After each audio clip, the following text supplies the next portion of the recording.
Hey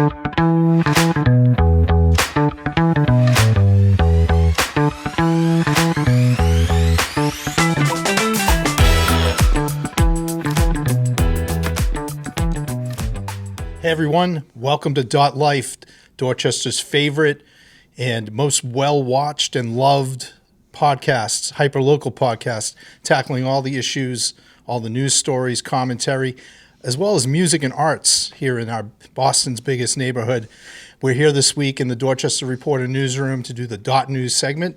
I'm joined by my friend and colleague, Seth Daniel. Welcome to the show, Seth. Good to be here again. We're here together and without our leader and podcast creator and host, Erin Caldwell, who's off traveling this week on business. She'll be rejoining the show next week. But we're here today to talk about the headlines, some of the news stories, most of them yours, Seth, in the Reporter this week. But also to do, because it's Erin's show, obviously, we have to start the show with a little football talk. With her gone, does that mean we don't have to talk about the Bills? Unfortunately, we have to talk about the Bills because that's who the Patriots are playing. So even if this was the week we were going to finally turn the page and just do some Pats talk or maybe some Celtics talk, no.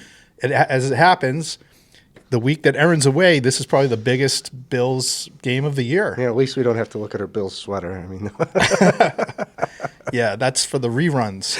This week's show has no Bills apparel, just Bill Forry, unfortunately, for the viewers, but that's okay. Let's talk a bit about the game because it's a 1 o'clock Gillette showdown between the Bills and the Patriots, and this could be for the AFC East title. Yeah, no, it's been really fun to have the Patriots, in contention and being so good. It really felt like they went from nothing to something overnight. And Sundays have improved. I don't know for you, but for me, Sundays have improved. I'm a big college football fan, and sometimes my Saturdays don't work out. You should know that, too, as a BC fan. Thanks for the reminder, Seth. Appreciate that. But Sundays are great.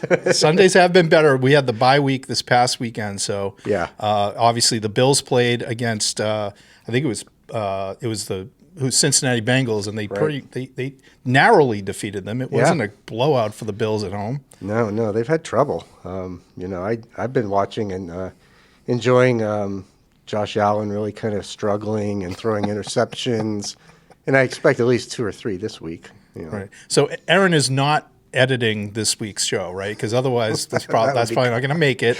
But the other thing that's at play really is the MVP title. Yes. Because Drake May is clearly in the running. Yeah. And so is Josh Allen. He was the MVP the last couple of years, I think. Right. But if Drake May has a big game on Sunday, I don't think there's a question. He's the leader. I mean, it was a joke at first. They were like, "Oh, we might have an MVP," but now they're like, "Yeah, we might have an MVP." Yeah.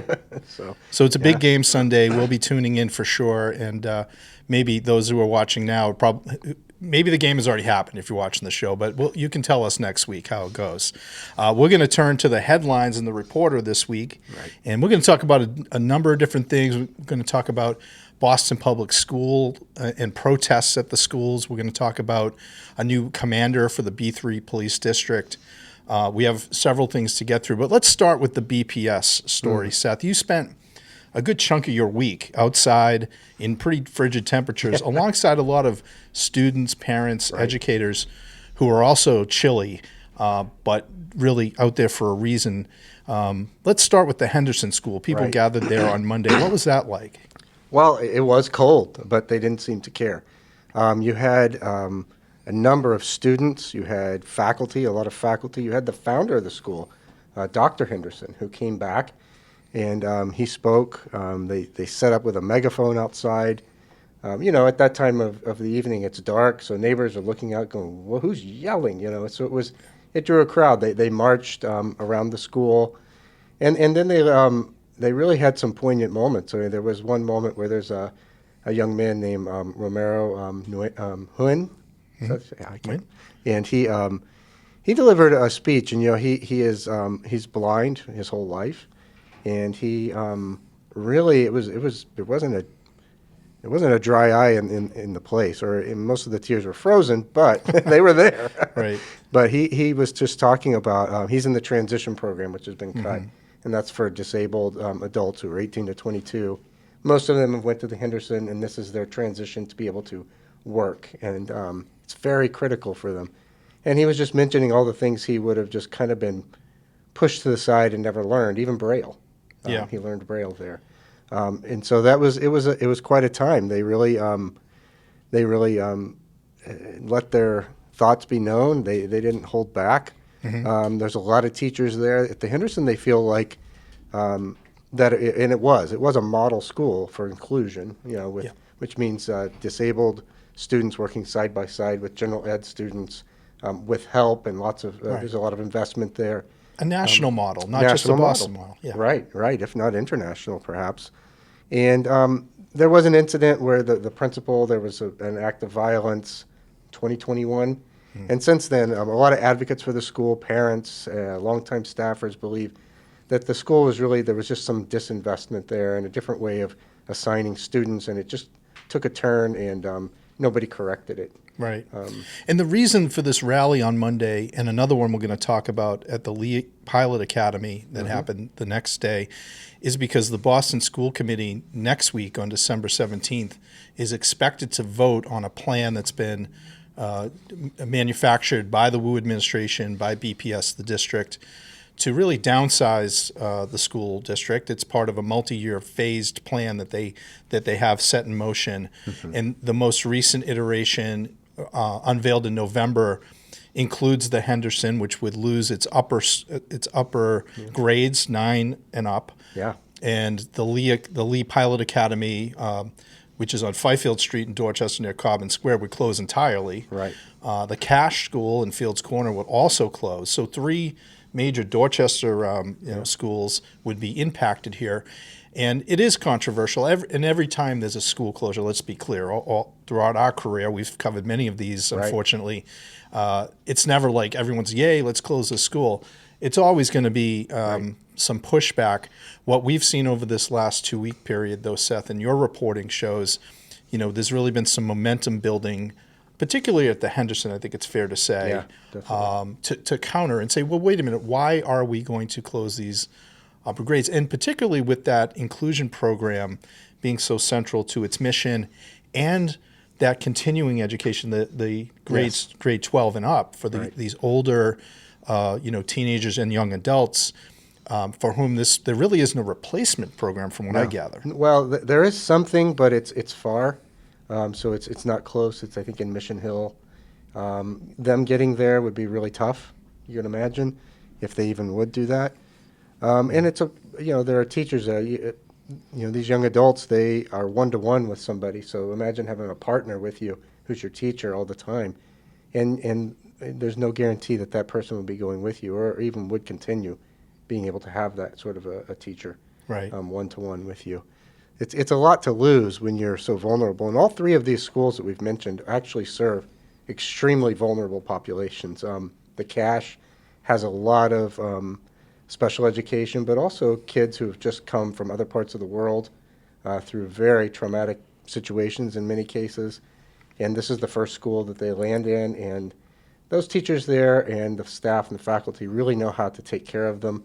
A lot of them have been successful in soccer. They have a great soccer team. Cash, So it's really kind of their first step in relieving some of the trauma of arriving in America the way they have. So where would that be replaced? I don't know. So we don't know the full picture, it's fair to say, yet. I mean, there is a plan here behind this, and in fairness to the school district, look, your reporting has suggested they're at maybe the lowest enrollment number here this year that they've been in recent history, at least in Boston.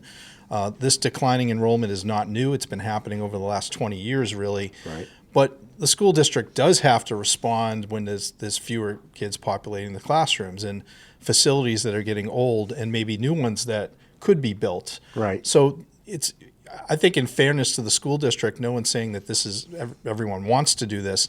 I think the parental point of view that you tried to capture Monday and Tuesday, and of course the students themselves, was sort of why us, and why this school, and give us the explanation, and also tell us how this transition is going to happen. A lot of question marks still with that. Yeah. They still haven't approved it yet, so that's still to come. Many people feel like it's a fait accompli, right? It's a done deal. That remains to be seen. Maybe it isn't. But I did, a lot of the parents that I spoke to, and one of them said that, they felt like, given the meetings, which we were not allowed to go to, it's a whole different subject. They were closed to the press, so Right. that's a different topic, maybe. But you're right. We would have liked to have been in the room to hear Right. that debate, but Right, we weren't and allowed to be there. Yeah, so those meetings were really just about like what you're going to do next, not how can you keep your school open. So I think it was really one parent just said, I think the best we can do is just get in their way to make it harder for them to get what they want, which is a sad state. Others have contended at a press conference yesterday at City Hall, held by Councilor Julia Mejia, that there is hope and that voices can still be heard. And, there hasn't been a vote. So Right, maybe minds can be changed. Maybe there's a different approach. Yeah, and when you have somebody of the stature of Bill Henderson, Dr. Henderson, who is on the cover of the Reporter this week, he's the namesake of the Henderson School, the Inclusion School, which has two campuses, one on Dorchester Ave at Center Street, closer to Fields Corner, which is the lower grades. The upper campus is on Croftland Ave on Codman Hill, has the grades, I think, 3 and up. But Dr. Henderson really was the pioneer of this inclusion model, Right. and to have him standing out there, really so well respected, no matter where you kind of land on the debates, Right. And saying no, please, let's hold off on this. There must be a different way to do it.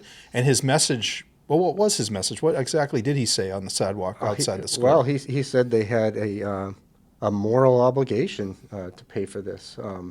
It is expensive, full inclusion, but it does work. So, his opinion was just pay for it. That was part of what they were chanting. Yeah. There were a lot of chants, and that was one of them. And I think he believes that there's you got to give these opportunities to the most vulnerable, to kids who have disabilities, alongside kids who don't, and they deserve it too. We shouldn't say, well, we can't afford that, so we'll put you in Charlestown, where there's another program and very hard to get to. Yeah, easier said than done. Right. What about the Lee Academy pilot, which you also, there was a rally there on Tuesday. Yeah. Smaller school, young grades. What was the tone of the protest there? I mean, it's also a full inclusion school. It was founded to educate special education alongside general education the same sort of way. I think in 2012 maybe is when they started up with that model. And there was drums, tambourines. There was a lot of spirit in the audience. They were really really full of energy. And what they were asking for was a merger, perhaps. Don't break up the faculty and the school community, which it's a very popular school. It's not one of those where people just stopped coming and the enrollment went down and down and down. It's very full. Yeah. People That's want one it. of the older buildings, too, involved, isn't- right? yeah. Is it the old It's not a nice Fifield? building. Yeah, no. It's on Fifield Street. Yeah, Dunbar. Oh, sorry, it's on Dunbar. Right, but it used to be the fight. It used to be the Fifield, and it's an older building. Right. But parents seem really. You wrote about it today. Yeah. And one of the parents talking about how it's really been life changing for his children who are Yeah. attending it. Yeah, that's exactly right. Jason Lambright, he has stepped up several times for the school, both in print in our paper, at the school committee, a number of other places. He's had 3 kids there, one's still there. I think his opinion was that he's got one daughter at Boston Latin School, the other one that's at Boston Ballet, dancing, and both of those opportunities he believes came via Lee Pilot, and they wouldn't have had the confidence to do those things. And the same for his son that's still there, who's kind of blossoming in his own right. That's what he was saying. So, it's that small school setting. This district seems to be moving towards a larger setting with new facilities and new opportunities. And one of the things that I've always noticed is that in a smaller school, you can turn it around quicker if there's a problem. A bigger school, some kids get lost, and that's kind of what these parents are saying. And That's kind of where we're at, small school versus large school. Yeah. And part of the story here that we'll be covering into the new year for sure, regardless of what happens next week at the school committee meeting and the vote, Right. is about these proposed mergers or these active mergers with schools that are already transitioning from earlier parts of this plan. One of them is the Shaw and the Taylor that will be combined, and they hope to build a new building somewhere in that Mattapan, Dorchester, Morton Street corridor. Right. But that's not a lock yet. The school building authority at the state level still needs to fund it. It's been approved for potential funding, but that hasn't happened yet. Right. So at the moment, there's several things like that are really critical to the city's concept here of consolidation and building new schools. But a lot of that depends on whether the state funds it, and Right. ultimately some of that depends on whether the federal government Right. stops funding the state. So there's a lot of pieces here that could ricochet and ripple into changes to plans that the BPS has. Right, right. The school building authority at the state level really kind of depends on the state's economy. If the state's economy isn't, I think Mitt Romney was the one who brought that about, the way the school building authority is funded. And it's a unique formula, but it relies on the state being robust and in good economic straits to be able to fund these schools. And you got to remember, it's a statewide thing. Yeah. We need a lot of schools in Boston, according to the schools, Boston Public Schools, and that's probably fair to say. But so do a lot of other communities, and there are many of them around the state. Yep, Not for a lot sure. of money to go around. Well, as you said, this isn't a done deal. Right. It could be by next Wednesday night, and that's when the school committee meets. So we'll be monitoring that. Parents who do care about this, show up, make your voices heard on this, or contact your city councilors. It was interesting. We were talking about this before. There's a lot of parents, a lot of energy at these protests. But aside from Councilor Mejia, who spoke about this at some length at an event you went to at City Hall yesterday, there hasn't been a lot of advocacy coming from the City Council on this particular plan. Right, right. She was joined by councilors Ed Flynn and Aaron Murphy, who are backing up, the advocacy. But it's true, there hasn't been a hearing at the council. There hasn't been a lot of talk about it. Most haven't issued any statements, whereas the last go around last year they did. With the Dever and some Right, of the with other the schools. Dever, right. And, it's curious. I think I keep saying this, and Aaron and I talked about this the last time I was on, that I think the election taught a lot of public officials that education is not a ballot issue. You can do things with the schools, and it's not going to cost you your seat. Interesting. Unless it's the exam schools. Well, yeah. I mean, it's an interesting question of whether that's true or not, because obviously Mayor Wu, just before her reelection, Right. held a major speech at the Josiah Quincy School. The state of the school speech, really kind of said, as close to saying "judge me on the schools" as you could get. For her second term. So we'll see if that dynamic changes. But one thing that's just true is math. There are fewer students in the school system. That means fewer parents and grandparents who are, as voters, who are invested in the schools, theoretically. Right. Yep. So, it speaks to the decline, really, of education, city, public education as a driving force in city politics. It's why I think some people do want a return to an elected school committee, which is a whole other debate. That has been brought up at these protests, in that, like you mentioned, there hasn't been a big response from the council, and so many people have said, I wish that we had at least half the school committee elected. We could go to a body that's kind of that niche body that just deals with the schools and not every issue in the city. Yeah. Well, that's an interesting argument. Right. We're going to move on to a different topic, but please do read Seth's coverage in .news.com or in the Reporter this week. A lot of interesting voices to hear from on that. Another way of hearing voices came from on a different matter altogether. One of our terrific Boston University student journalists, Nathan Metcalf, did a great piece this week about the slow buses, the pokey and what's the Schleppy. pokey and schleppy buses that we have here in Dorchester, Mattapan, and other parts of Boston. He rode those bus lines, those bus routes over the last couple of weeks to talk to riders. And the root of this story is Transit Matters, which is a nonprofit that kind of watches and observes MBTA principally, comes out with this ranking every year. Pokey and Schleppy. Pokey being the slowest bus routes on the MBTA system, Schleppy being the ones that are most bunched together. Like when two buses show up at the same time, and you're like, why do we need this happening in our lives? Right. So 4 of the routes happen to be pretty specific to Dorchester, Mattapan, Roxbury. Yes. I'm not going to remember them all, but the 28 is definitely one of them, and the 23. And the 22. Yeah. So is it the 23 that runs from Ashmont to Ruggles? Yes. And that's the one that won the Schleppy, that's the one where it's most bunched up and frustrating because why would that happen? 2 buses show up at the same time, which means double the weight.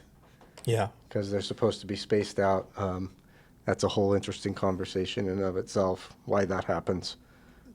So Nathan got on the buses at Ashmont, rode them with passengers, and talked to bus riders. I think one of the ways, obviously, that's become more difficult to report and engage with people, if it ever was easy, it's not now, is to try to get people to talk to a reporter on a sidewalk, but especially on an MBTA bus or a red line car. Right. And Nathan, who's a young student journalist at BU, more on that later, was very successful actually in getting people on the bus to tell him their stories about how these buses being late or unreliable is really screwing up their lives. Right.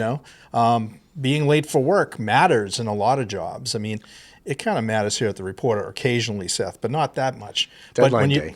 Yeah, deadline day for sure. But when you're trying to get a job as a security guard at the MFA, which is one of the guys, I can't remember his name now, that Nathan talked to at length on the bus and was like, yeah, this is, I could lose my job over this. This is like the 3rd time this week that I'm half an hour late. That's no bueno at the MFA and a lot of places. So one of the reasons this story was of interest to us, Seth, is from the MBTA's perspective, they're not arguing the point. They know that these buses are late. There's a lot of congestion on the roads. Right. It's difficult for bus drivers, too, who are trying to get through afternoon traffic or evening traffic. A lot of other buses on the road, a lot of competition with vehicles that are big. But part of this gets back to this idea of infrastructure and the Blue Hill Avenue route, for instance, or other roads in our neighborhood that the city has proposed, or the state has proposed too, to create like center running bus lanes on Blue Hill Avenue. And it's not a very popular idea from the folks that we've talked to generally, right, Seth? Yeah, it brings up a lot of emotion. And I think it's because many of them are also motorists, and they see these bus lanes as not ideal for them because it typically means a reduction in lanes for motorists. Driving, But for the bus riding community, which is tens of thousands of people, for including instance, kids going to high school, middle school, tons of BPS kids. So obviously, the teenagers are expected to ride the T. It really would make a difference, perhaps, to have center running bus lanes and maybe prevent some of this bunching and slow buses. What are your thoughts on that? Because you've really written a lot about the Blue Hill Ave project in particular. I guess the first thing is I think that a lot of people are the business community, the churches, and the folks that use the parking and the driving lanes, they haven't adequately been explained how they're going to continue on. So that always is one thing that sticks out that needs to be done, and probably wasn't done as well as possible. It's just a huge amount of people who are not in favor of it. We hear from some of the engagement folks that when they talk to people on the bus, clearly they were for it. I don't know. I wish there was some sort of compromise. It does. I see how it plays out on Seaver Street, and I don't think I'm a fan of that. And I do know I used to travel that every single day at one point. And most people, what they did is they get off of Seaver Street and go through the neighborhoods, and I think that's what will happen with Blue Hill Avenue. Yeah. Because you're going to get bunched up at certain places, and people will, jump off at Woodrow, and they'll be trying to find different ways. So I don't know. I think there's better ways. The Blue Hill Avenue corridor, I don't know. I still disagree with the fact that it's full of traffic. I just, except for Easter Sunday, maybe. I've just not seen it at the level of some other routes in our neighborhood.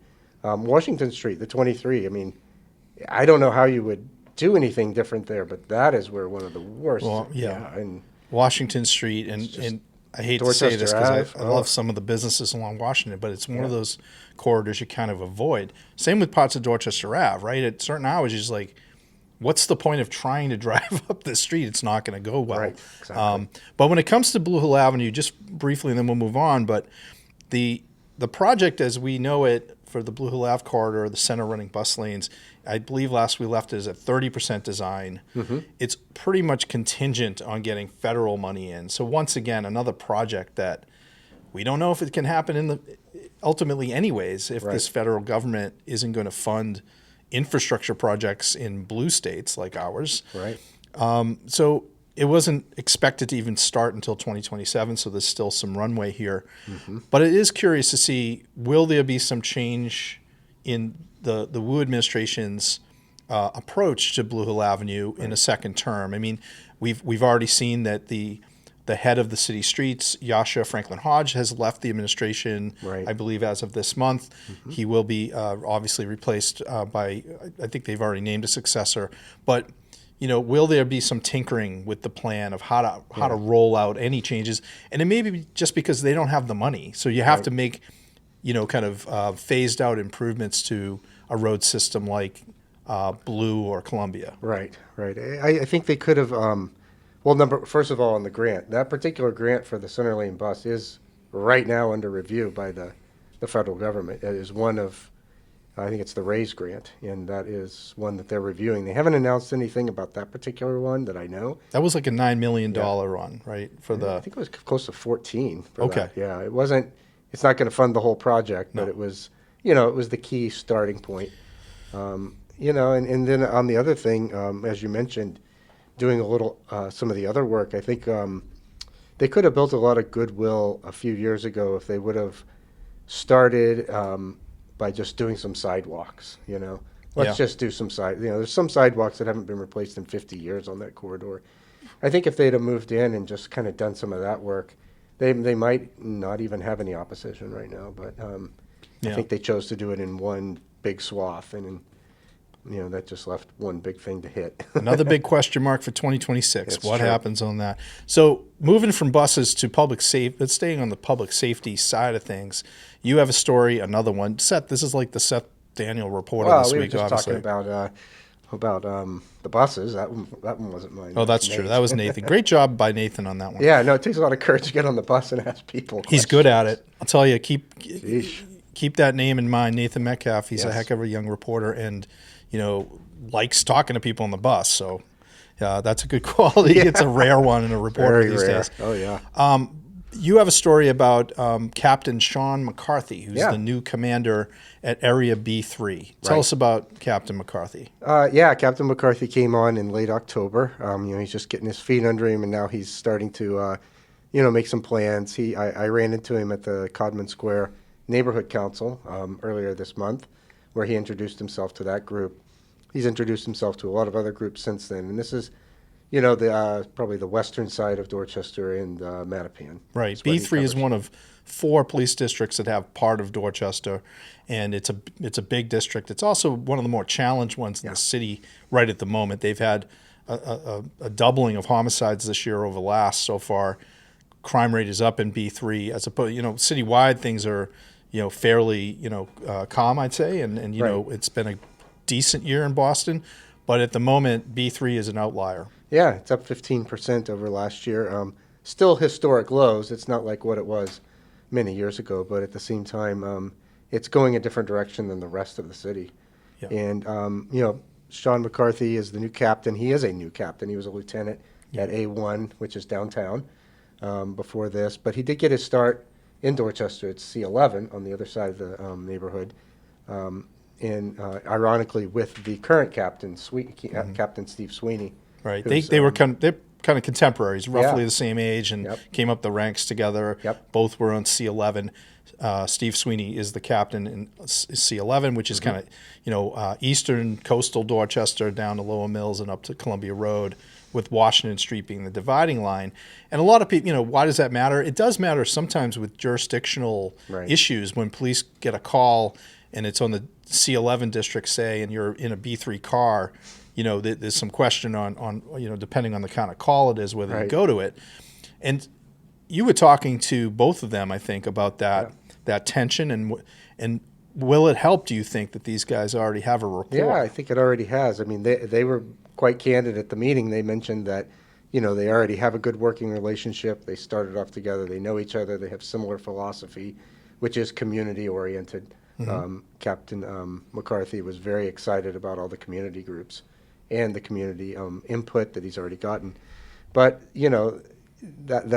sometimes you can get one captain doesn't like the other captain. So, in this case where there was a good outcome, there was a shooting on Southern Ave last month, and it was a scooter, and he took off, and he crossed Washington Street into C11 from B3, and everybody worked really well together. I think that says a lot about their working relationship and being able to find a solution there to cross-jurisdictional things. It's very complicated in the Codman Square area, how that works, because, the businesses are one side, the side streets are the other side. I've heard stories where there's loud house parties in the middle of the night. Someone calls the police, the dispatch may not quite understand, and they send B3. B3 says, this isn't my jurisdiction, you'll have to call dispatch again. It's like You live on the C11 or B3 side? B3. Yeah. Yeah, So, I'm in the B3 so you've side. maybe run into that jurisdictional matter. Yeah, I'm on the outlier side. I'm on Claire, towards the end of it. So sometimes they're like, maybe don't get over our way as much. A couple of weeks ago on this program and in the Reporter, we reported, Cassidy McNeely for us reported on a CompStat meeting, which was held by Commissioner Cox and his command team from C11. Yeah. It was held at the Greenwood Methodist Church, in Four Corners, between Four Corners and Codman Square, right on the line of B3, actually. And it was interesting because these CompStat meetings are typically held behind closed doors at police headquarters for commanders and command staff to decide strategy and policy and go over the crime numbers.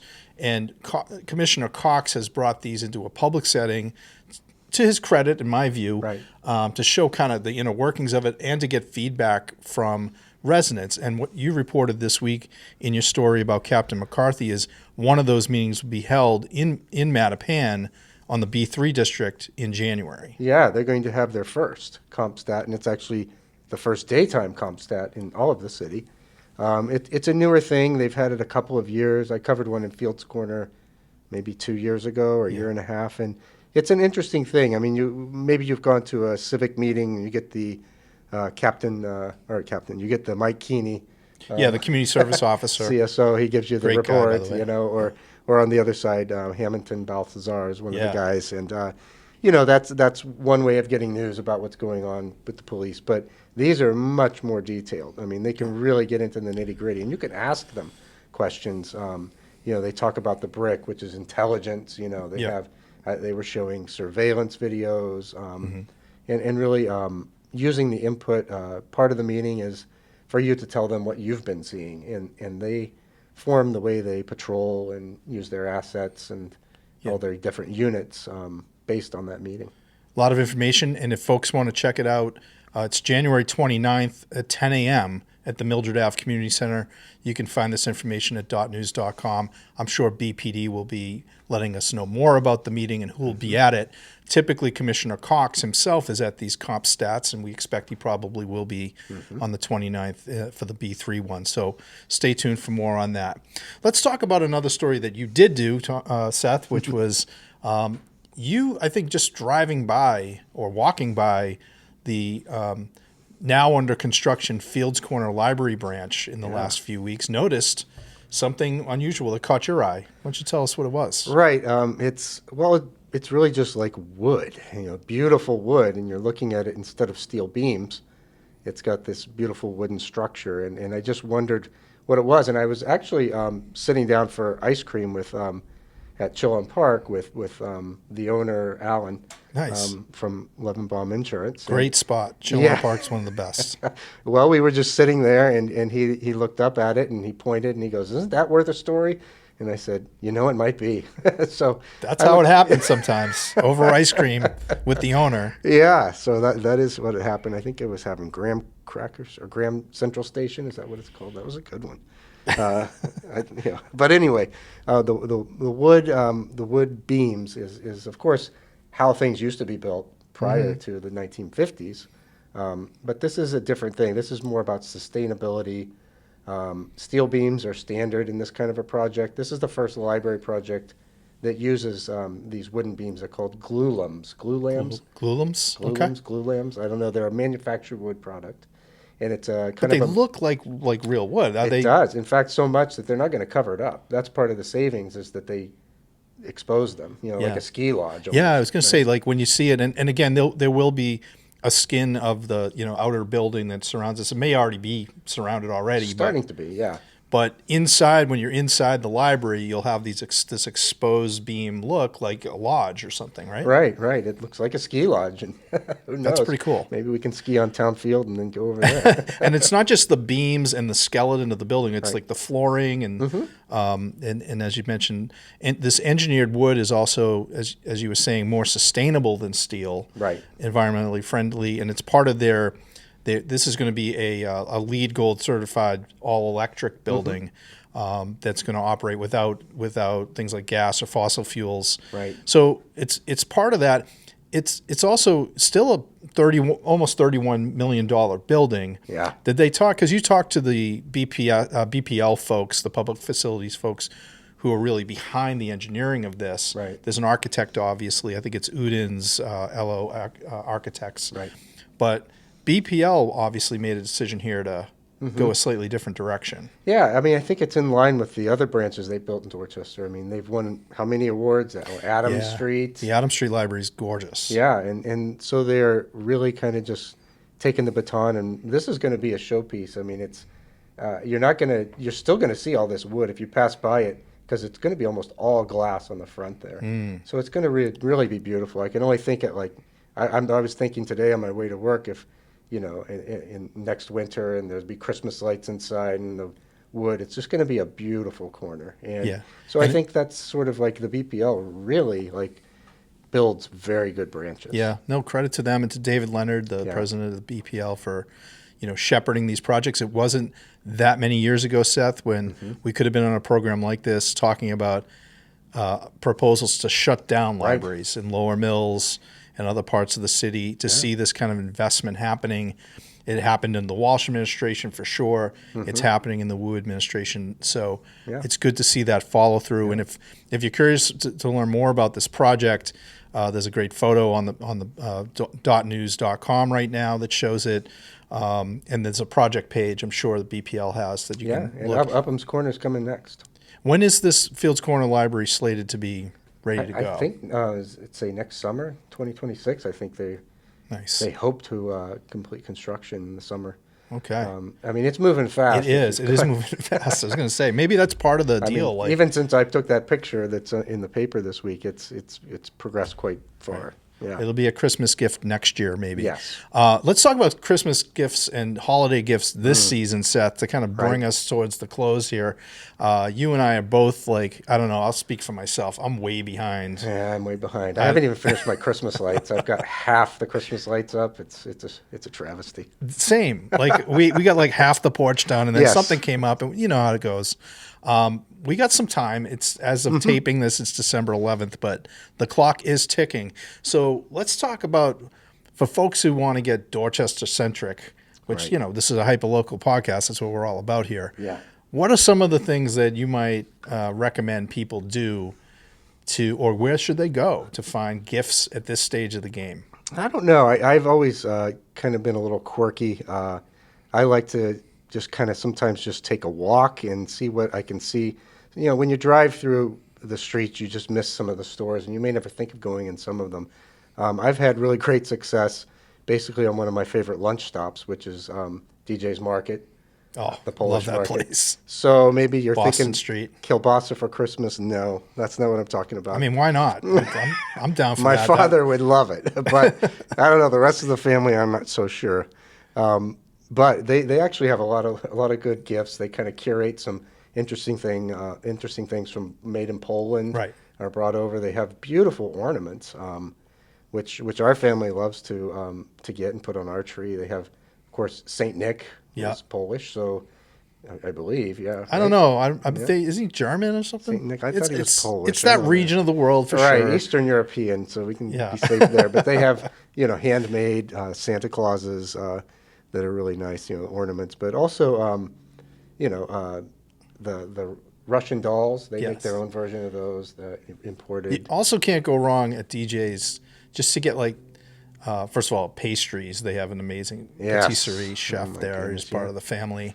But they also have lots of stocking stuffer alternatives, bumper stickers, magnets, things like that. If you're looking for, if you want to, whisper to Santa on a stop, Right. They have all kinds of Dorchester, trinkets and Well, stuff like that. the candle company. Triple Decker Candle Company. That's The only time I'm going to say triple. Oh man, I almost passed out here. Hurts. Yeah. I'm Anyway, going to seize up in a minute. My lips are getting you see big. how I made you say it? You did. I said it last show too because I love the store. Yeah. And they do a wonderful job. I went in there actually on the stroll, the holiday stroll in Lower Mills, and already bought it. I did buy a couple of things that I Yeah. had to, and there's beautiful Dorchester pillow. Right. They have ornaments with the rainbow gas tank, of course. Yeah. But other cool stuff, hats and things like that. They've kind of branched out and they've collaborated with DJs is one of them. So they have a punchki, which is the little donuts. Yep. A punchki flavored candle that you can buy. Okay. I can't spell punchki. Don't make me. But Me neither. but that's a good place. The candle company is one of my favorites. Yeah, and the local hands in Yes. the Ashmont stretch, and there's a couple of places now with Cedar Grove Gardens, Ashmont open. I know they have beautiful, gift opportunities, but the local hand and Triple Decker Candle Company both have Dorchester specific branded things that I Right. think people would find cool. And I have to give a shout out to also Project Deep, and I'm rocking their hoodie that they gifted me. So Nice. I guess I was on their list this year, which I really appreciate.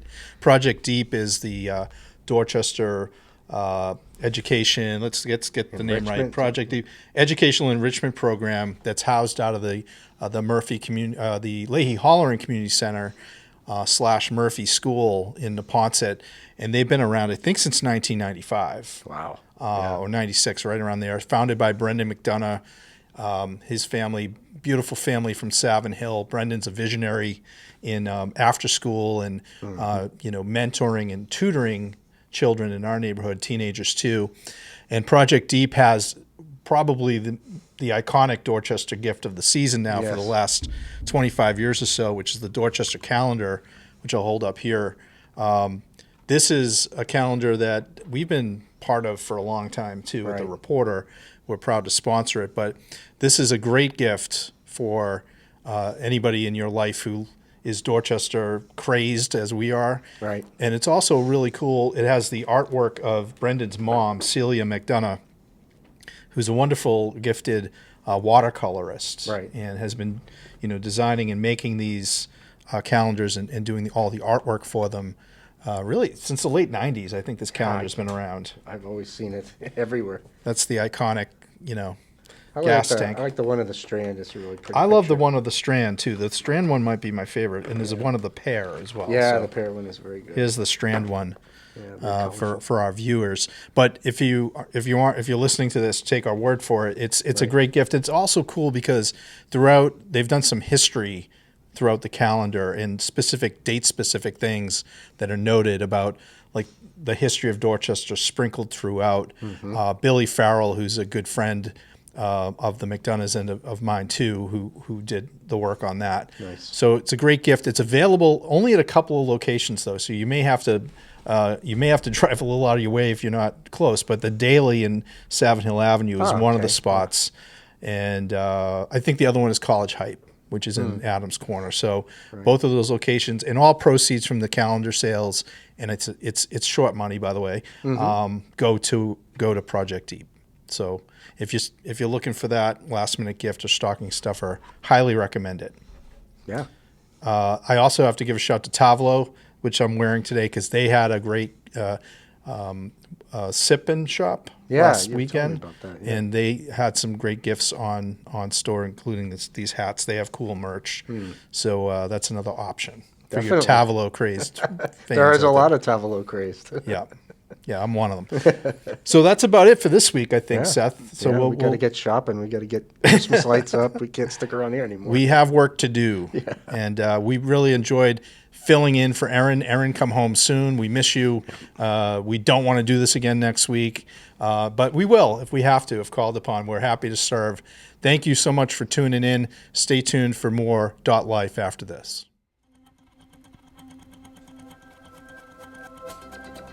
Life is sponsored in part by the Dorchester Reporter, Dorchester's own community newspaper and online home for all things Dorchester at .news.com.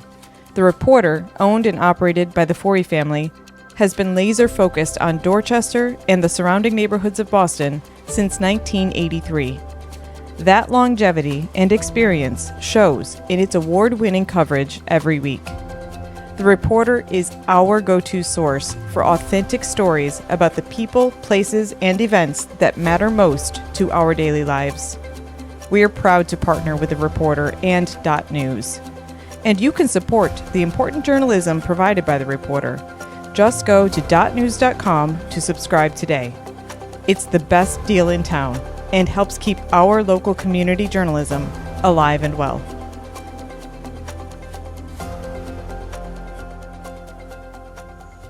Hi everybody, welcome back to Life. We are talking about holiday shopping. It is the season, and we are lucky enough to be back in Just Bookish. We did a tiny dot here with Paul Willis in season 1, but this is the first time we get to actually talk to Porsha Olayiwola, who is a co-founder of Just Bookish. Hey Porsha. Hi Erin, thanks so much for coming back. Thank you for having us back. I love this space. Yeah, So much sunlight in here.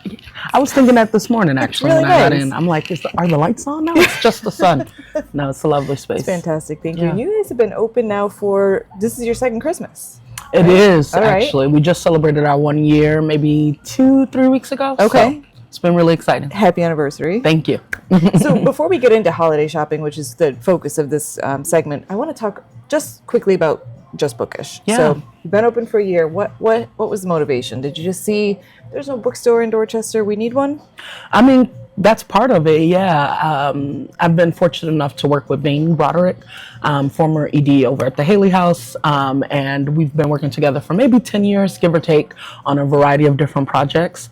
And I think being found out about this place opening up, and then I had a former colleague who was mutual friends to myself and Bing, and she also said, hey, just so you know, there's a building opening up, they're putting in a bid. And then Bing and I started talking, and we kind of just like dreamed up a space. I had been doing a lot of work in Roxbury, living in Roxbury, but I had just moved to Dorchester, and I was also a freelance artist at the time. And I remember thinking to myself, it would be great if I could have one of my mini meetings, not in my house and not on Zoom, and I could walk to a place at about 7 o'clock at night. And I was telling that to Bing, and then we learned that there used to be a bookstore in Dorchester many years ago, and thought that maybe that's what we'll do. Yeah, So it's kind of serendipitously happened. Lots of planning. What was but in it's been this great. space before? So the space was actually an empty lot. Okay. There was a community fridge here. Oh, right. Okay. And then the developer, Travis Lee, began to build apartments. Great. So, Okay. Yeah. That's awesome. And they mentioned they were going to have a commercial space. I think originally they thought it would be multiple vendors in one space. But we did this, I want to say competition, but a presentation on what we thought could go in the space really well. The building is also unique in that they allow buy-in to be really affordable. And so a lot of the folks who quote unquote own the building are everyday folks who were able to buy in. And so we had to do a presentation to those folks, and they took a vote on which of these vendors they would like in it, and everybody chose a bookstore. Of course. Yeah. What else would you choose? What else would you Plus choose? you serve coffee. I mean, come on. You said We're it. very glad you're here. And for viewers and listeners, we are open right now. So We are open. there may be some customers hopefully coming through. So That's great. We're open to that, though. That's amazing. Your tagline is culturally curated, radically influenced, locally inspired. So how does that kind of motivate your book selection and your operations?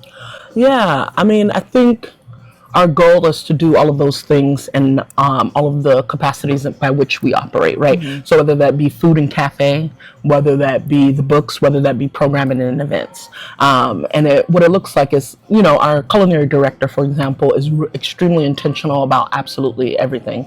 Tamika Francis, she's just been an incredible thinker around food, about whether or not we're getting things locally, whether or not we're highlighting local chefs, whether or not we're working with entrepreneurs of color around food. And, so it's all of that is, to me, culturally curated. Yeah. It is radically influenced, locally inspired. And that it goes from anywhere from the hot cocoa to these spice nuts that we're thinking about putting out with beverages. The same is true for programming. Programming is expanding. I've been doing it by myself for a couple of months, but we just hired Lynn, who y'all can't see, but is over there, who does all of our events. We just hired a youth curator who does events, and I think they think about it in a similar way, right? Like, how do we ensure that what's happening is culturally important to the time period, to the neighborhood we're in, et cetera, and so forth. And I think those two in particular are able to really center what it means to have local folks who live here, like community members, come in and say, hey, I want to do this kind of event. Yeah. Or, hey, can you tailor this to us? And I think that programming in and of itself feels like it's very much so centered on what folks in the community want. And I think, we've been doing a series on Palestine. That's some of that radical influence. And so I think those three aspects interplay with everything that we do, including obviously the books, right? So our bookstore manager is Frenchie. Okay. She curates, I also call her our literary curator, but she curates all of the selection, right? And I think we've been truly blessed and gifted to kind of have her eye on picking out all of these books. And I think for me, at least, she really holds the mission at the core of the things, right? And I think she does a really great job of having books that you may have read before, that you may have seen, that you've been thinking about, and also things that you've never heard of before, that you kind of want to get into. And those two things are sitting side by side. And so any given moment, folks are like, which one do I choose, right? So again, all of those three pillars kind of infiltrate absolutely everything, or at least that's the goal. Yeah. So you can see from the view right now, there's cookbooks here. There's, typical sections you would expect, children's, manga, but there's also banned books is a section, right? You've got speculative fiction, you've got local interest. I will tell you that I'm a part of a book club that does a lot with local issues and also marginalized voices, and we found a book called No Right to an Honest Living here, which is the only place we could find it, and it's about the Black experience during the Civil War in Boston, so very niche. So talk about like kind of that deliberation of having those sections and what that offers that other bookstores might not. Because we're so small, we have to be highly curated, right? And we have to be very intentional and think about it. I think in terms of first to but that makes it a risk, right? Because how many people are reading No Right to an Honest Living? You several in my book club right now. That's great. But that means you're favoring that book over another and more popular, maybe like nationally appeal book. Yeah, but I think sometimes that is worth it almost, right? If we're going to say that we are doing this particular work, we want to just make sure we're actually in fact doing it. And if that means that we're putting this really niche book in the locally inspired section, I think so be it, right? I think when Bing and I first were thinking of the space, one thing we really wanted was like people to see themselves, right? And we knew that certainly we wanted to include books from folks who were historically marginalized in the field. We wanted folks to also know where to come if they were looking for something that is very much so related to Dorchester or related to Boston, whether that be an author or a book on a very specific topic. I think we're also just a really rich community, Boston in and of itself, in the context of having so many universities and institutions. And the reality is all of those folks are writing. And quite likely doing their research here and on the ground. So I think it's also important to think about that and like how do we take the institution out of itself and bring it, down the street More to Phil's accessible, Corner. yeah. So yeah, I think these are all things that we're thinking about.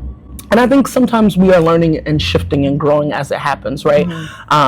And for example, we were debating whether or not we need to bring out both a graphic novel section and a manga section. And the reality is, yes, for anybody who loves manga, like I'm not a trying to different be genre. offended. I'm not trying to offend anybody, but it feels very important to do. Yeah. And, Frenchie and I were talking and we were like, debating or noticing that the manga section in and of itself was slowly diminishing. And then one day this young man, I think he goes to Roxbury Prep, 9th grader, kept coming in the store. Just kept coming in the store. And then eventually we were like, well, what do you read?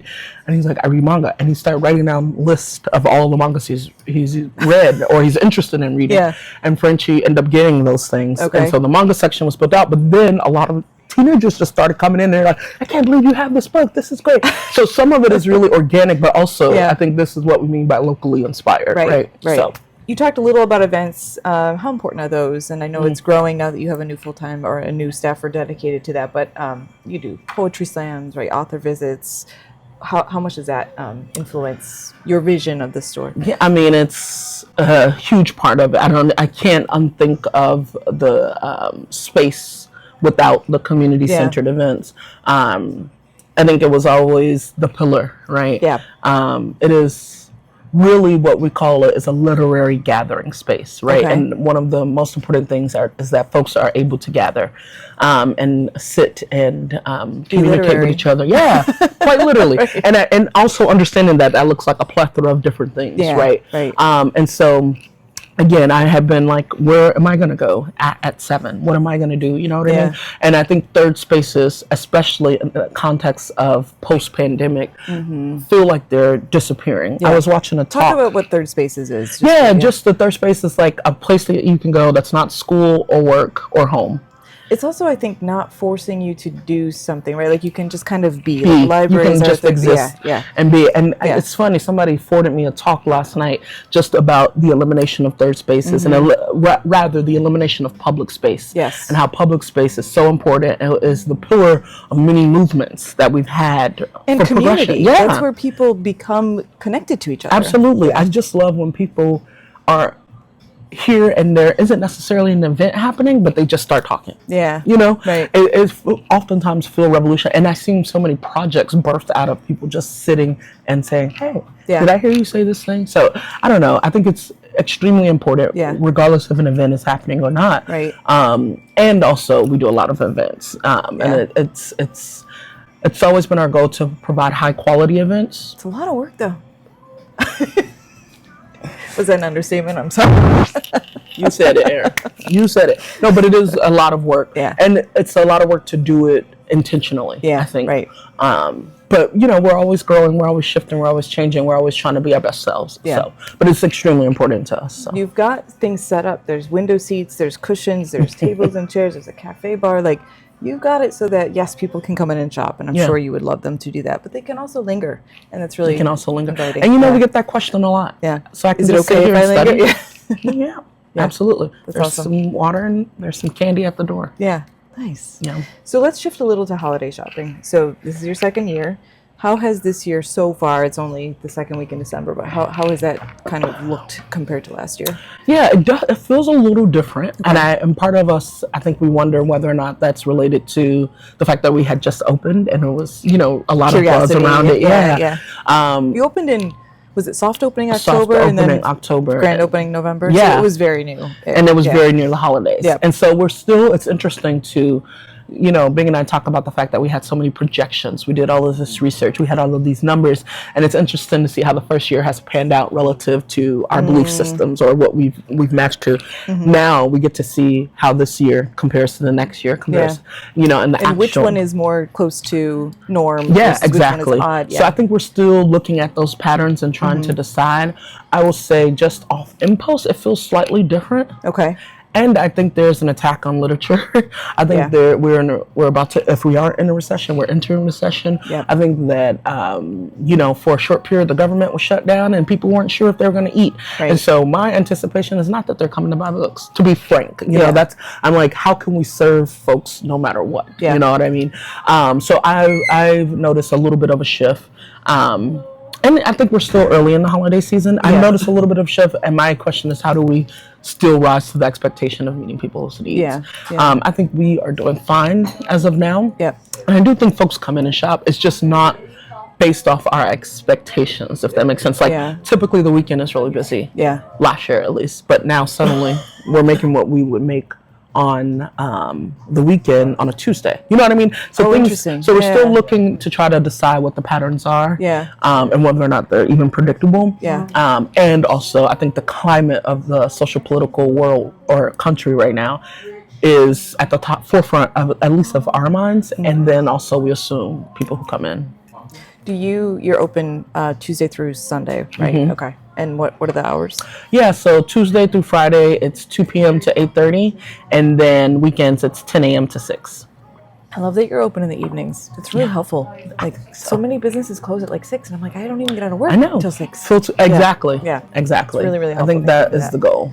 So what kind of items are moving the most right now? Is it mostly books, or is it like... Oh, it's definitely mostly books. Okay. I mean, that's, we're a bookstore, so thank God, right?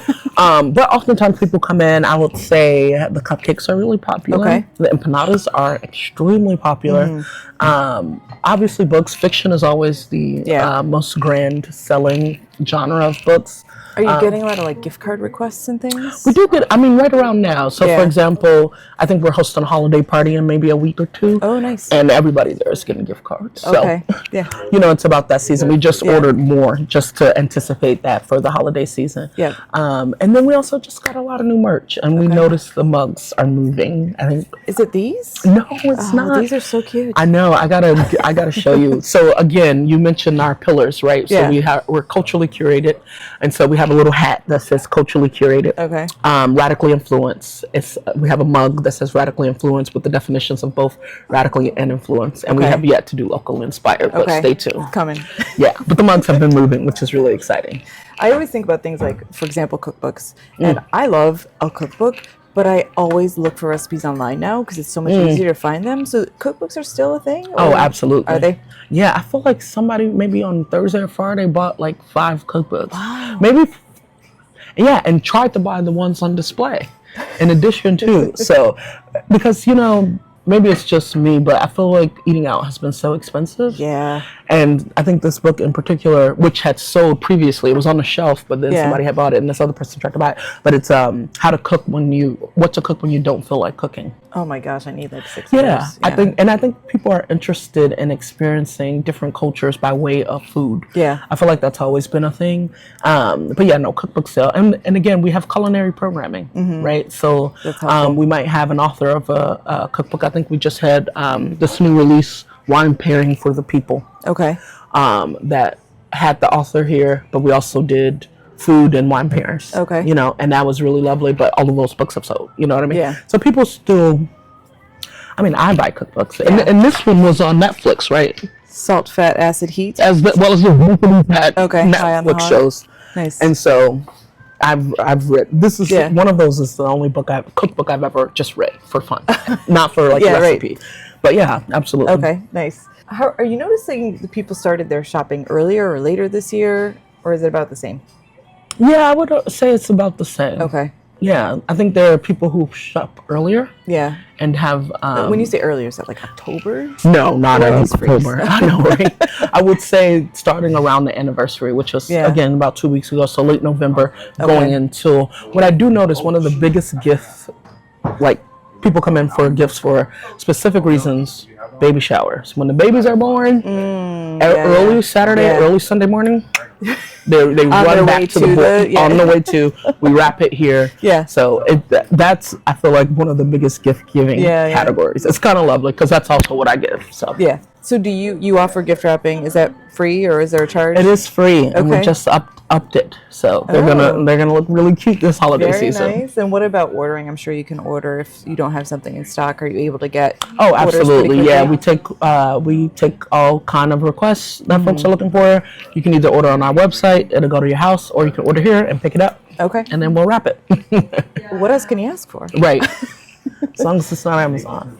We talked a little about the economy and the external factors influencing purchasing and things. Do you think, obviously there's hints that we're probably going into some sort of recession. There's definitely inflation and costs are very high right now. Are you getting the sense that people are more budget conscious than they were last year? Not that last year was like the best year ever. No. But, I mean, I know that I am. So I imagine everybody else is as well. And again, I haven't had a chance to really look at the patterns associated with the holiday season just yet. Yeah. But I theorize that absolutely. yeah. Just on the day-to-day, we can see. How much do you think people are prioritizing things like an experience, so giving a gift card or giving a book that kind of correlates to something meaningful versus like a fiction, like a departure from reality for a little while? Like, is there any trend there yet, or is it still too People early? often want a departure from reality. Same. And it's interesting because my requests are always very much so. I'm either reading nonfiction or fiction that is very closely tied to the world we live in. But people often are asking for romance. That's one genre that surprised us. It's very far from reality. No, I'm just No, kidding. it really is. Okay. No, but none of us here actually read that much romance, and so that category or that genre has like really grown. We've had to expand that one, which is really exciting. But people love romance, obviously fiction. I think spec fic as well. What is that exactly? Speculative fiction is sci-fi, fantasy. Okay. Yeah, that does seem like that's growing pretty. Yeah, but I feel like those are closely related to the times. Yeah, You know? yeah. You like take a moment from today and then you speculate it. Yeah. You know. Yeah. But yeah, people often ask for things that are escapist literature. Yeah. They might also ask. I have folks come in. It's really interesting that sometimes people get personal. Okay. In a really lovely way, but people might come in and say, so-and-so, my friend is in the hospital, and they just experienced this really terrible thing. And I've gotten that maybe 5 times. Wow. Yeah, and it's really interesting to, again, where people feel safe or comfortable enough to articulate that, and then, with intention and care, we have to say, this is the book that might be good for that person while they're sitting there. You know what I mean? And so it still often is a lot of escapist, but sometimes it's healing work. Yeah. Sometimes it's going to this particular section and saying, this might help this person think about this differently, Yeah. But I wanted to ask you about the recommendation side of the business. So do people typically come in knowing what they want, or do they come in and say, like, I'm going to Christmas this year with my sister's new boyfriend who is like, I don't know, a finance guy, and I have no idea what to get him. Yeah. Or do you get both? I would say it's a balance of those things. Oftentimes people know what they want, but those people come in with a list, which I love. And they're at the register and they say, do you have this? Do you have this? And then So they're not perusing. They're in, they're getting. and then they'll peruse, but they want first their list. Yeah. Which I appreciate. And oftentimes we're like, we don't have that, but this is in the same genre. You might like people this. who like this tend to like this. Yeah. Yeah, but we do get a lot of, my mom reads this, and then I know she read this and this and this. Do you have anything in that same section? Or the finance bros, or so my partner is a construction worker. All of those things. What might be a good fit for them? Yeah. How do you curate for that holiday season? So do you adjust the inventory? I know we talked about what you typically carry, but is it shifting for the holidays, or do you mostly rely on the same types of titles? We mostly rely on the same types of title. I mean, this display right now is really centered on what has been the most popular this full year of ours. But yeah, we just get more. We get more. One thing that's come up a lot is what kinds of gifts. What if people are not giving books for gifts? What else are they giving? And so, like yesterday, we had a local author drop off a deck of cards. You know how they have the rest deck or the astrology deck. So that's one thing we're thinking about getting. Journals, actual journals where folks write. Yep. the conversation at the top. This particular meeting was adult coloring books, and yeah. whether or not that is a gift that we should, have in a space for folks to give out. Yeah, that was a big thing a couple of years ago. Yeah, I don't know how exactly. much it's still. Yeah. Well, yeah. somebody came in and asked, So it's still a thing. That's what I said. And I think as a gift, you know. So yeah, that's the conversation that we're having now. Is like, should we be diversifying our merch and things that are not necessarily books, but can still be given out, Yeah. So How has the cost equation factored into like your purchasing? I know a lot of books are printed in China, right? So I have like the tariffs, or does you having that local focus kind of help offset the tariff problem? we have a local distributor, so that definitely helps. But we are very mindful, and oftentimes, again, we're a small store. We're relatively new, and so we are still trying to figure out these patterns. And rather than overstock, we're interested in balancing out the stock. And so we do have a couple of limits on how much we spend each week, even in the context of the holiday season. And it's interesting because I'm nosy, right? And so I'm like constantly asking other bookstores or getting intel from other bookstores about how much they have on the shelf relative to how much they make on the weekend, relative to what they're bringing in for the holiday season. And I think we're definitely up to par, but a little bit more reserved, which I don't mind.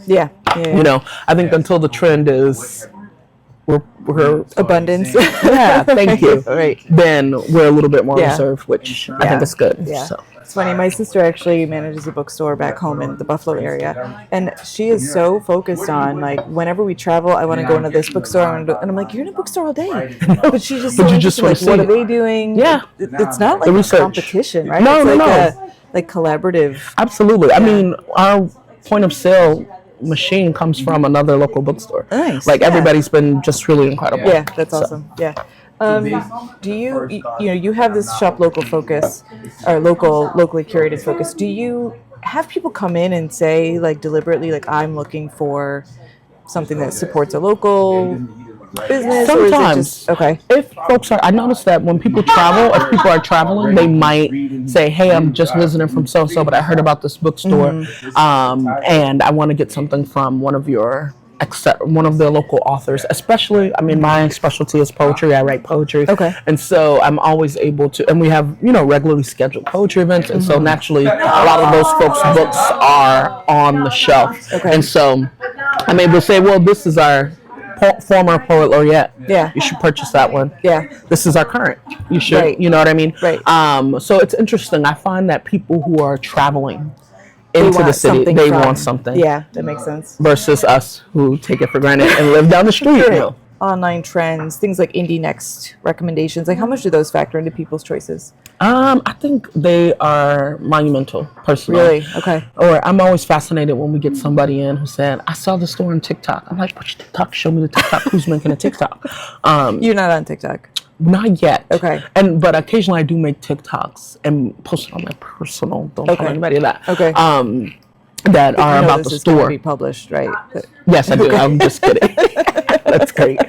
But there are people who are bloggers and they say, oh, I went to this great bookstore and da-da-da-da-da. There is like Book Talk, right? Yeah, Book Talk. Yeah. Sometimes I see things trending on Book Talk and I'm like, hey, we need to get this in the store. Yeah. Because it's going viral right now. Yeah.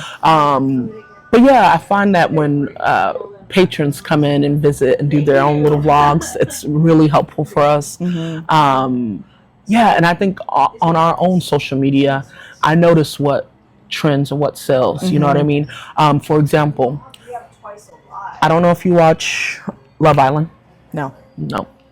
Love Island was really popular this summer. It's a reality TV show that's really bad for us all. That happens in the summer. But there was a character who was kind of just like obnoxious and a little annoying. And super popular. Whose name was Huda. But I noticed in the 6th grade section, there was a book called Who the F Cares? Like, who the F Cares, right? Yeah. And so I just posted it on social media. Went crazy. It has no tie to Love Island. No tie. But that name, also the title was so good. Yeah, shout out to that author. But I posted it on social media. it went crazy. People were coming into the store saying, "Hey, I saw you had this book. Who the F cares?" Yeah, Yeah. and or people were like, my sister's name is that, and I want to get that book. Oh, nice. So it's really interesting the ways in which it showed up and showed out. But yeah, I do think like paying attention to what's popular and then either being in conversation with it in a literary way also shifts or helps things, right? Yeah. There was a while where we had the Green Book from the 60s. It's like a travel, advisory. Posted that, like the conversations that took place just from the picture itself. I mean, like, I don't want to exaggerate it, but over 70,000 people interacted with the post in and of itself. And so, like, depending on the ways in which you are able to engage what's happening locally or historically, or the trending topic, right? Yep. I think people really appreciate it and get involved in it with it in different ways. It's kind of really incredible to see when those moments happen. When people come in and they're looking for help from you, what is helpful to know? Like when they say I need help finding something, like what are the clues that help you make a good recommendation? Well, it depends, right? Sometimes I'm asking, well, what do you like? Or like, what have you read before that you really enjoyed? And if I can find an author that's in that same situation, I will. I also like to, it's interesting, I think people have different reading profiles, and I know mine, and I'm always, if they are a similar reader to myself, that's easy. Yeah. If they're not, I might say, well, Lynn is really good. Never pick up. Right. I'm like, well, Lynn is good at this, and Lynn, can you help this person find this? Or Frenchie, you're good at this. Can you help? Do you all have various tastes? Yeah. Okay. I used to be a little bit more diverse. Okay. But now we've got one too many poets on staff. No, I'm just kidding. And so that too many poets. Thank you. Thank you. So that is, I think that's helpful, is knowing what they've read. If they are a new reader, my favorite question is, what kind of movies do you like to watch? What's your favorite movie? Okay. And if it's like thriller, then I know where to go. Yeah. Right. Or if it's like rom-com, I know where to go. Yep. So that's also helpful. Okay. But as long as we know, like, what you want, and that can be a wide range. Like if you're like, I want to how do you want to feel after? How do you want to feel? Or like, what do you want to think about? Yeah. Like, are you interested in a feminist text? Are you interested in like, sometimes folks are like, I want to learn about street life. Okay. And I'm like, okay, let me take you to the memoir section. Yeah. And this is what I recommend. Okay. But just knowing simply what they want, and if they have no idea, what movies do you like to watch? Are you seeing anything like to that point of how do you want to feel after? Like, do you see people want to be more like nostalgia? There's a huge movie, TV show nostalgia trend right now. Is that happening in the book world as well? Or is it more like, I want to, like a discovery movement or whatever? Like, I mean, I find mostly in the summer, people really just want to feel light. My beach reads are like Master, Slave, Husband, Wife. That's the book I read on the beach this summer. So I'm like, you and I are not the same place. But I find that in the summer, it's really the escapist literature. Yeah. And it's really romance. It's really, a lot of folks like mystery, thriller. But, that's that crime scene, Is true crime still like true crime? Okay. People love, I think, not necessarily in the genre, but I theorize that those people are very much so tied to the mystery thriller section. Yep. But yeah, it's mostly escapist literature. Okay. People are just not trying to read dystopic literature or anything sad. Anything heavy. You and I are of a piece. I went to Rio in January, and I took Jessamine Ward and read that on the beach, and I was like crying on the beach. Which one? Which book? I don't know. I forget the title of it. Either way, I've read them all, and I think she's incredible. Any memorable moments that this year or last year during the holidays kind of stick with you with a shopper, or anything that like makes you think about the holidays a little more? Oh. I think one thing I'm thinking about is, so I don't know if you know this, but we're in part nonprofit, in part for-profit subsidiary. Okay. And so the nonprofit is in charge of all the events, programming. One of our programs is a book in every hand. And that is to say that sometimes we give out gift cards. Okay. Where people can shop how they see fit and how they want. And oftentimes it happens with elders or young people who have like more of a fixed income. Yep. All of that background information is to say, whenever I see a teenager, I'm like stalking them. I'm like, hey, what school do you go to? And would you like a gift card? But I had these 3 girls come in, maybe on the younger side of high school, maybe early, maybe middle school, obviously running to the manga section. And I gave them gift cards, and they they also just came in with the intention of browsing and or selecting a gift for one of their friends who wasn't with them. And they asked to wrap it. We wrapped the gift. But I just was like blown away that these 3 high school younger women, child folk were interested and fascinated and like displaying love for another friend by way of purchasing a book, and just like the conversation between them, how excited they were, how they couldn't believe that they could get it wrapped, like that they had that kind of power and authority to like get a thing wrapped, and that it was in their store. They're like, I can't believe. One of them, I'm pretty sure they were like 13, was like kind of freaking out. She's like, I can't believe there's a bookstore over here, and like nerdy.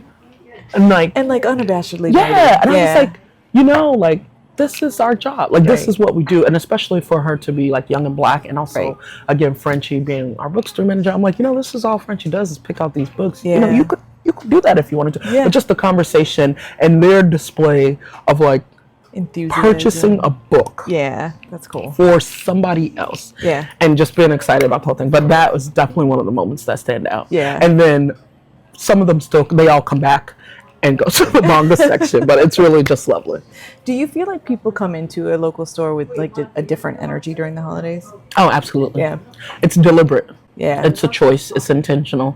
I am coming here to spend my money here with you all. Yeah. And the same is true for the people who travel, because we're not in Copley, we're not in Back Bay, we're not, in the Seaport. Right. It's a choice to come here and to be here. And I think that choice is political. I think when people come here, they come here with the political mindset of like, I'm shopping locally. Yeah. And also with love. It just feels like it's rooted in love. And that's, everybody who comes here is like happy to be here. That's amazing. Occasionally I see an attitude, but it's usually from a toddler who wants an empanada. Who can blame them?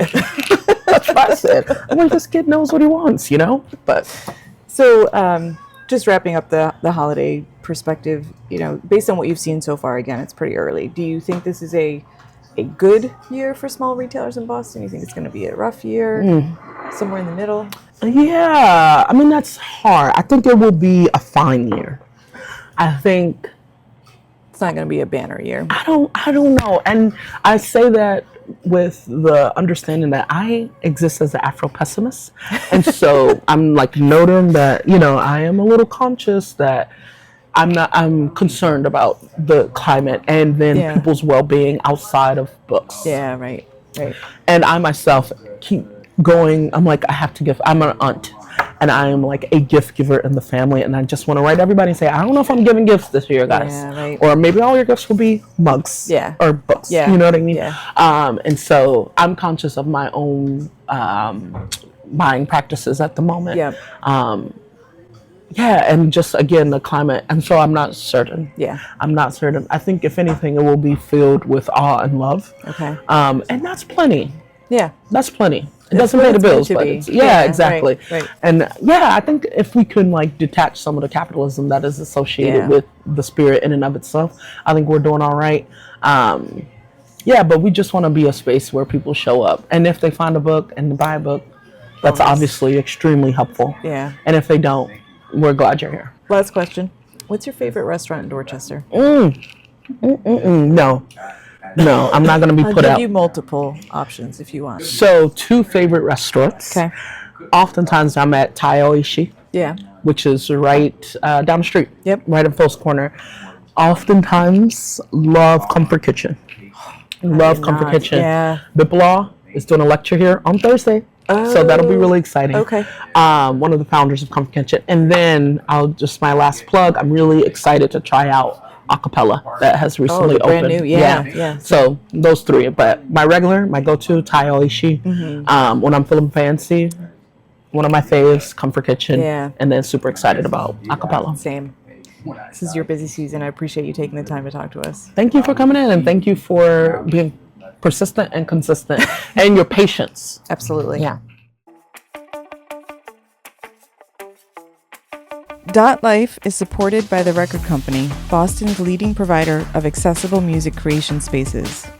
The Record Company is addressing the critical shortage of affordable creative space in our city, serving over 4,000 monthly users across 131 communities. They've preserved 47,000 square feet of professional studio and rehearsal space at rates 60 to 90% below market value, ensuring Boston's musicians have a place to create, regardless of economic means.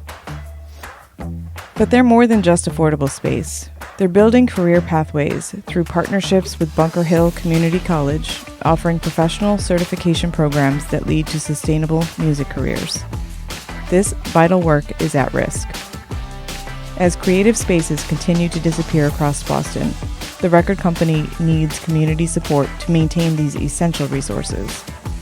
Their Amplify Boston campaign directly funds space preservation and career development programs.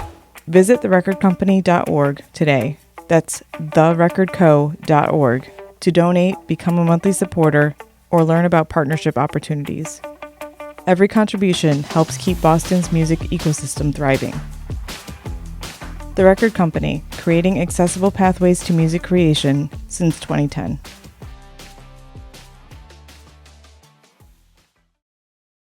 Hi, and welcome to Tiny Dot Concert. And I'm here with Mary, and we're very happy to have you on the show. Hi, guys. Hey, thanks for having us. That's awesome. So how long have you guys been a band together? We've been playing music together for a long time, but in this iteration, maybe like 3-4 years. Yeah, Okay. something like that. We met in high school for the first time, so that it's actually kind of a complicated question because we've made music together for a while. But in this band, a few years. That's super cool. And where are you guys from? Yeah, so we're originally from Rhode Island, but nowadays we're living in Cambridge. Can you tell me a little bit about the music that you guys play? Where is the inspiration coming from? Yeah, so well, when Sherry was growing up, she was really into the Beatles and Fleetwood Mac and all Yeah, that. it was like super indie, like, I don't know, just this little band. Yeah, just a little indie band. You might not have heard of them. But we're kind of trying to draw from that era, that kind of like 60s, late 60s, early 70s kind of psychedelia, hippie-ish pop, but in a modern way, bringing it up to date, and but kind of trying to bring that like sunny attitude and kind of optimism about the future that you can do good in the world and that things can change, because it's an attitude that's hard to keep up, and so we want to like put it out there a little bit with our music.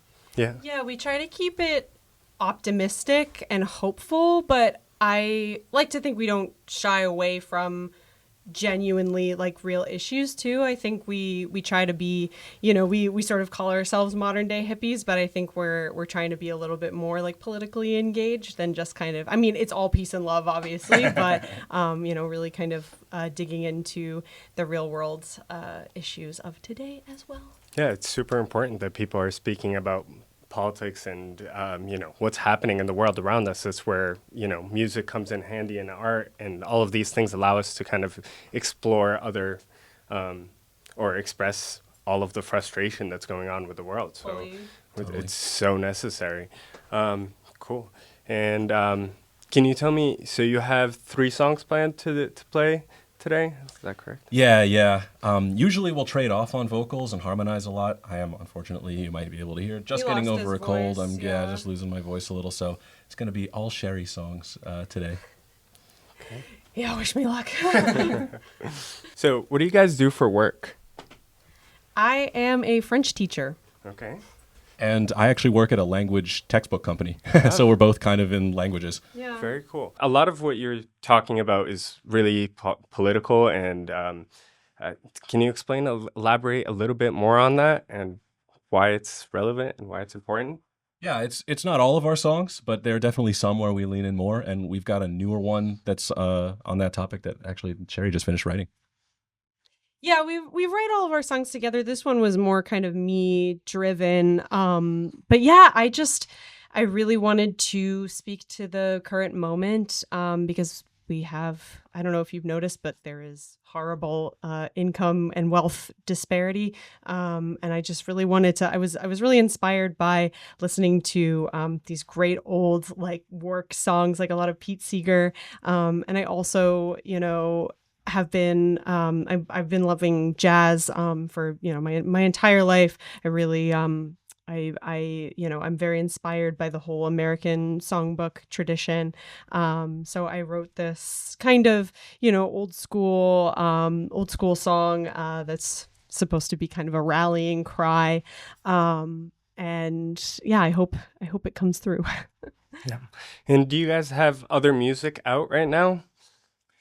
Yeah, we do. We've got a bunch of singles out on all the streaming platforms and on Bandcamp, but we're trying to draw them together into a finished product. We're trying to make an album. That's awesome.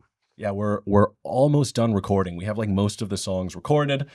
I am doing the audio engineering, so I'm like obsessively going back and fixing the mixes and masters and stuff. And at a certain point, we have to give ourselves a deadline to make me stop. Yeah, you gotta. Good is good, right? Exactly. You gotta keep going. Yeah. But yeah, keep an eye out for 2026. It's gonna be huge. Big things coming. That's awesome. And are you guys on social media as well? Do you have an Instagram? And what's the handle for that? Yes, we're Mary Mary Band because he's Matt and I'm Sherry. So it's not Mary Mary. Sometimes people think we're Mary Mary or something like that. It's MERRY twice and then band, like a merry band of revelers. Do you guys have any gigs coming up where people can come see you in person? Yeah, our next gig coming up is at the end of January. It's January 25th at the Midway Cafe with our good friend Douglas Appleman and some other groups who are yet to be announced. Can we hear you guys play some music? I guess. All right. Cool. Thank you. Thanks for having us. Yeah. Thanks so absolutely. much. Hi, I'm Matt. And I'm Sherry. And we're Mary Mary. Normally we have two mics, but it's okay.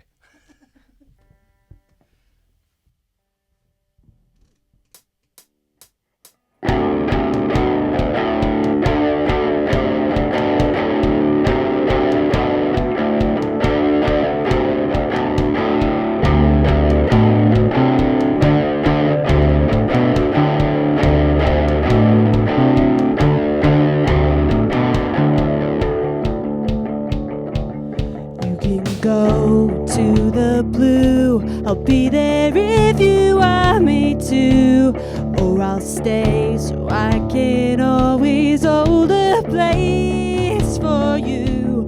If your heart is hungry for something, I can give you more, either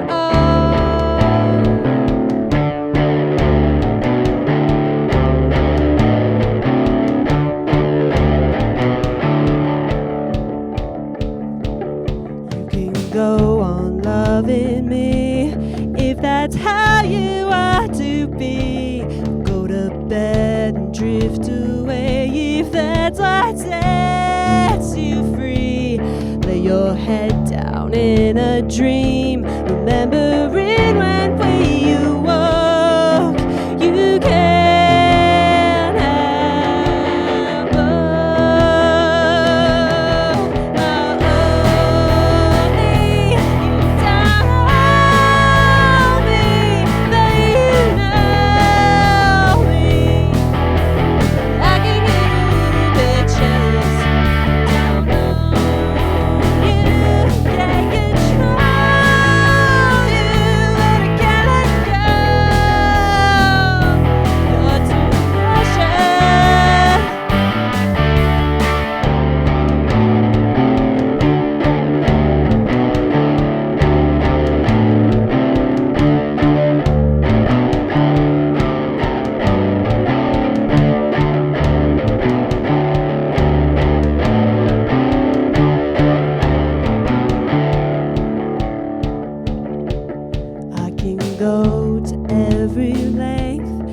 have to try and build my strength, but I could never hold you back no matter how hard I train. Then I get punched in the gut, spit my teeth and spill my blood.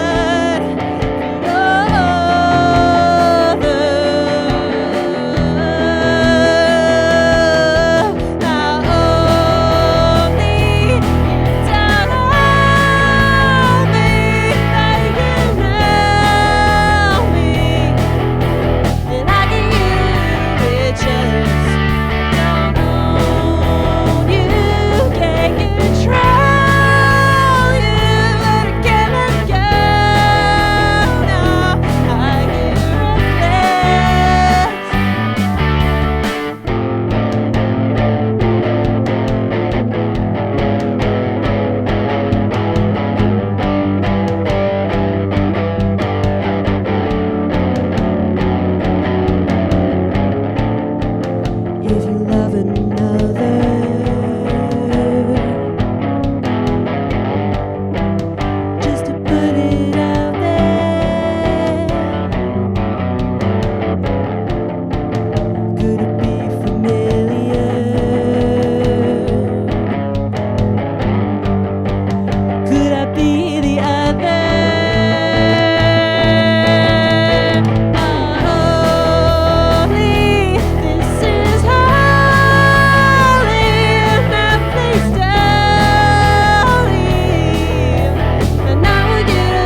This is a new song for the working class.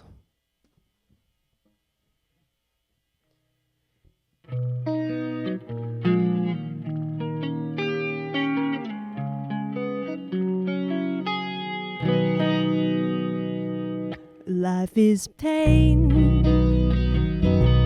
and pain is beauty. Life is beautiful, and so are you. Life is suffering, so do your duty. Keep working till your living days are through.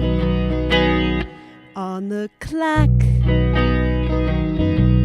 it's 7:30, and I don't get off till last quarter two. Must be working hard if mama's worried.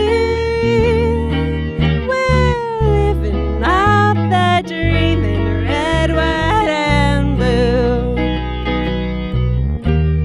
Why would they give a candle both ends if they didn't mean for you to burn it? And why would creation ever lend you a life if you didn't have to work to earn it? So raise a spoon of naked cornflakes, much more reasonable than real food. 'Cause the milk is spoiled, and so are you fakes. Keep working till your sell-by date is due.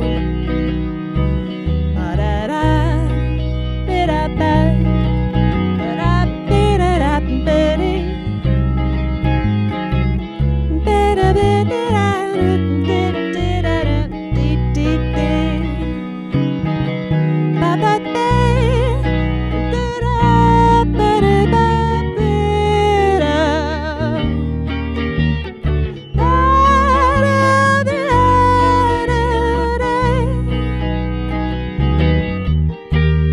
Nobody wants to work anymore, none of you lazy latte loving loonies. But oops, looks like I just died on my shift. Is that reason enough to excuse me? No more pain, only beauty. Turns out paradise is for me and you.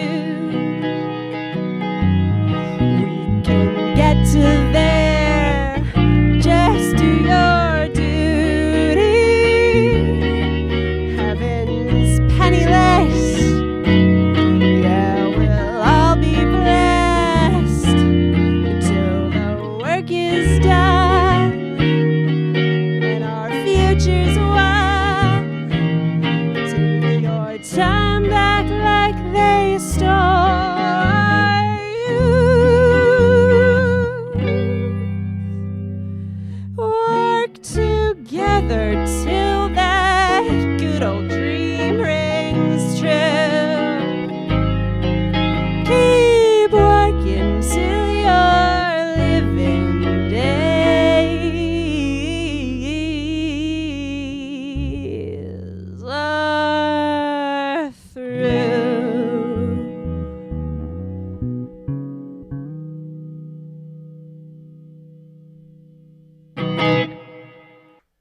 This is Double Helix.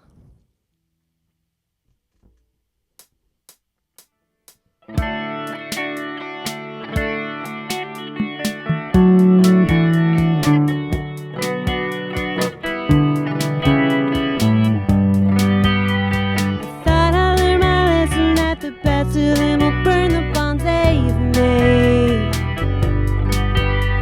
One day we'll overheat and I'll be only you and me to blame.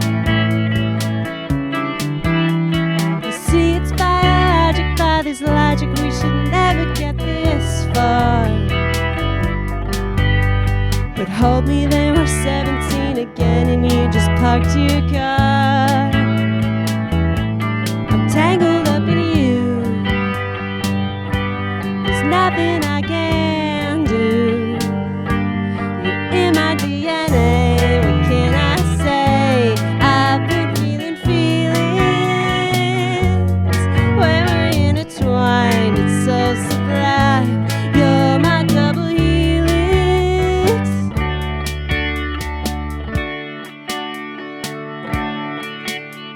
We'll make a little love and then we'll make a little life until we're done. Then we'll float up in the stars and they'll be ours because you're of the sun. I know it's confusing, but this fusion, maybe it won't fizzle out. No, it won't. So come on, let me have it, light a match to every single dial.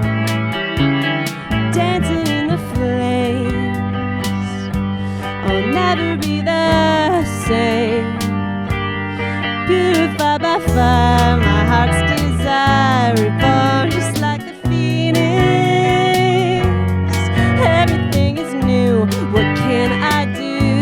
You're my double helix.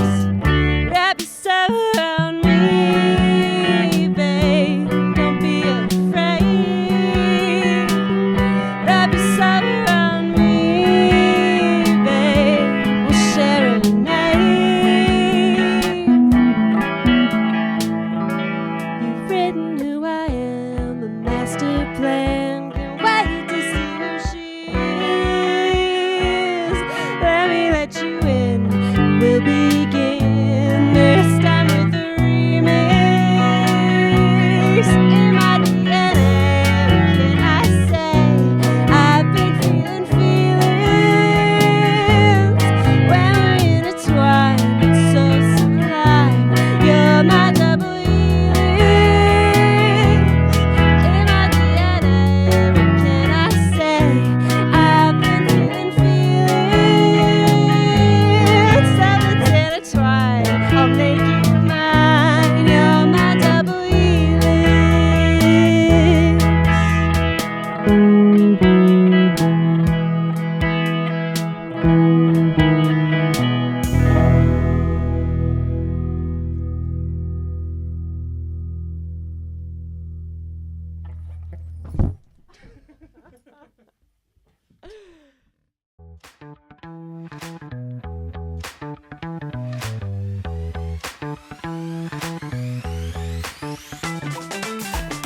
Thank you for listening to Dot Life, which is available on Spotify, YouTube, and Apple Podcasts.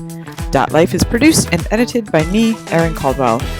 Technical and editing support are provided by Yasser Mahmoud, who filled in for me in a big way this week while I was in New York. Additional support is provided by the Dorchester Reporter and the Record Company. Thanks to Porsha Olayiwola, Bill Forry, Seth Daniel, and Mary for joining this week's show. Thank you for listening, and we'd love it if you could share, subscribe, rate, and review the pod wherever you listen. If you are interested in supporting the podcast, visit .lifepod.com for more information.